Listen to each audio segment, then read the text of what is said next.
100% régional vous est présenté par Bien2Go. Découvrez Bien. bien2go.ch.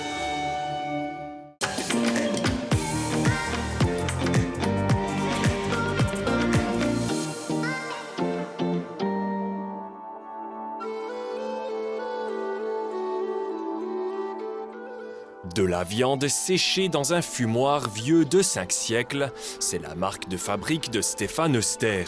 Le boucher et agriculteur de Grandval utilise cette technique ancestrale depuis qu'il s'est lancé dans la production de charcuterie. Ça me plaît de ne pas avoir ce produit standardisé comme les grandes surfaces. Le mettre en avant, veut habituer leurs consommateurs à manger toujours la même chose de la même manière. Et puis nous, c'est tout le contraire, on cherche un produit qui est campagnard, artisanal. Mais avant la saucisse sèche, il y a avant tout des bêtes. C'est dans cette exploitation bio à 700 mètres d'altitude que Stéphane Euster élève des vaches mères de la race Salers et Simmental. Les 70 animaux sont encore en écurie, où ils profitent d'une nourriture enrichie. C'est un mélange d'orge et puis de pois. L'aliment de base, c'est de l'ensilage d'herbe, du foin. Et puis après, on complète un petit peu pour, déjà aussi pour qu'elle soit un petit peu plus docile, qu'on puisse aussi un petit peu les travailler avec. Et puis ça permet aussi d'avoir cette couverture graisseuse qui est nécessaire pour après les bouchoyer. La couverture graisseuse, c'est le gras présent sur le dos des vaches. Il indique la présence de la graisse intramusculaire, capitale pour une bonne qualité de viande. C'est ça qui fait que la viande soit juteuse, qu'elle soit tendre. C'est ça qui apporte aussi le goût à la viande.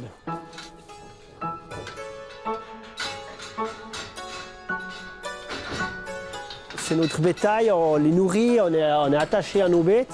Mais la suite, c'est aussi beau de pouvoir les vendre en direct, de pouvoir faire toute la préparation, de pouvoir proposer ça aussi aux clients de la région, une viande de la région qui est élevée et puis qui a eu un parcours à l'extérieur pendant la belle saison, vraiment un bien-être animal, quoi. Le découpage et la préparation de la viande se font directement sur place, dans un laboratoire à côté des écuries. Aujourd'hui, Stéphane Euster et son équipe s'attaquent à la préparation de 920 saucisses sèches, soit 230 kg de viande. Tous des morceaux qui ne peuvent pas être mis en vente. C'est plutôt les parties qui sont de deuxième choix, mais qui sont mis en valeur à travers une saucisse, une production qu'on fait artisanalement. Ces bouts de porc et de bœuf sont découpés en plus petits morceaux, puis hachés avec de la graisse de porc. Si on ne met pas ces morceaux de graisse, la saucisse sera trop sèche, elle sera moins bonne en bouche. Et puis c'est pour ça qu'on rajoute toujours 10%. Alors il y a certaines productions où on en met plus, mais nous on reste à 10% pour pas avoir une saucisse qui est trop grasse non plus. La viande hachée est placée dans un mélangeur où elle est arrosée de vin rouge. Les épices sont ajoutées au mélange, puis le tout est remué pendant une dizaine de minutes. Une fois prête, la préparation est mise dans ce poussoir qui injecte la viande dans des boyaux. C'est des entreprises qui les préparent, puis après ils sont stockés dans des bidons avec du sel pour qu'ils se conservent. Et puis après nous on doit toujours les passer d'abord dans l'eau pour que ce sel parte et puis qu'ils viennent un petit peu plus élastiques pour pouvoir bien travailler avec pour mettre la chair à saucisse à l'intérieur. Le poussoir est programmé pour injecter une quantité de viande définie. Les saucisses arrivent ensuite vers Stéphane Euster qui scelle les extrémités avec des clips. C'est important qu'elles soient bien serrées pour qu'elles pas adhèrent à l'intérieur du boyau pour que la saucisse se conserve bien. Il y en a des qui cassent, c'est que c'est bon signe, c'est qu'on les serre assez. Il y a aussi certains boyaux qui sont plus solides que d'autres. C'est avec les années d'expérience qu'on sent si un boyau il est un peu faible, on doit un petit peu moins tendre pour éviter qu'elle casse toutes. Et pour chaque sorte de saucisse sèche, une ficelle de couleurs différentes. Les variétés s'enchaînent, les caisses se remplissent en peu de temps. Tout doit être exécuté rapidement pour assurer la qualité du produit. Pas non plus que les saucisses posent trop longtemps avant de clipser, parce que sinon elles se redétendent. Donc on a vraiment fait le processus à la suite. C'est pour ça que chaque fois qu'on a fini d'acheter, on mélange. Pendant ce temps, on fait la part d'avant. Et puis ainsi de suite, c'est un petit peu un tournus qu'on fait. Puis avec les années, on a une bonne coordination. Les saucisses sont prêtes à être séchées, mais pas ici. faut se rendre en bas au village dans le Banneray-Visart. Cette maison vieille de près de 500 ans est l'une des plus anciennes de Suisse. Stéphane Euster l'utilise comme fumoir depuis 17 ans. En 2000, je suis sorti d'école, j'ai fait mon métier de boucher, puis d'agriculteur.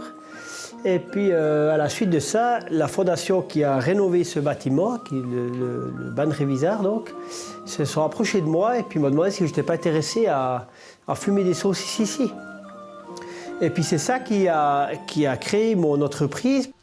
Pour que le processus de séchage soit optimal, les saucisses enfilées sur des perches sont placées sur l'étage le plus haut de la pièce. La première semaine, elle doit être bien dans la fumée. Et puis la fumée, elle reste dans le haut du plafond.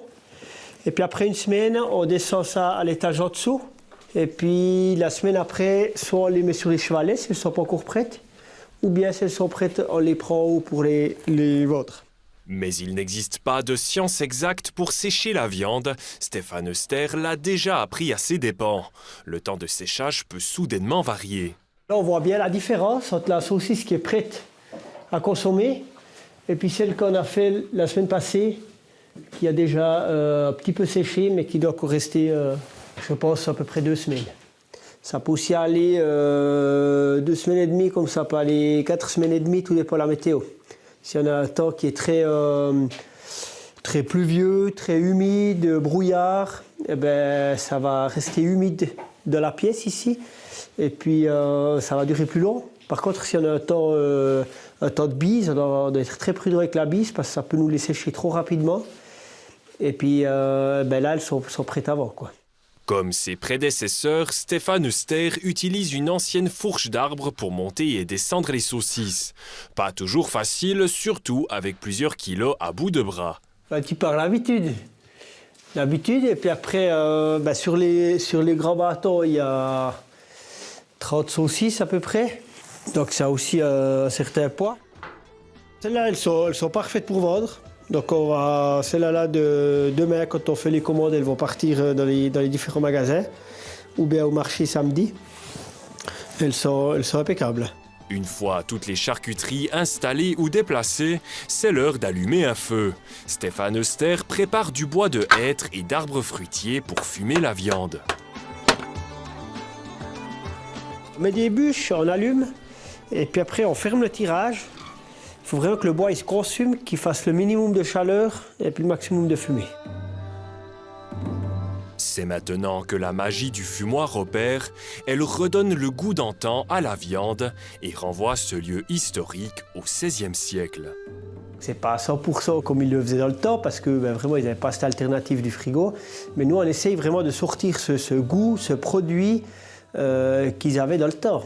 Au départ, quand on a commencé de faire ces produits, on a beaucoup de personnes un peu plus âgées qui nous ont dit mais dans cette saucisse ou dans ce lard, on ressent le goût du bout de lard qu'on avait quand on était enfant puis qu'on fumait à l'ancienne, à la maison ou comme ça, quoi. «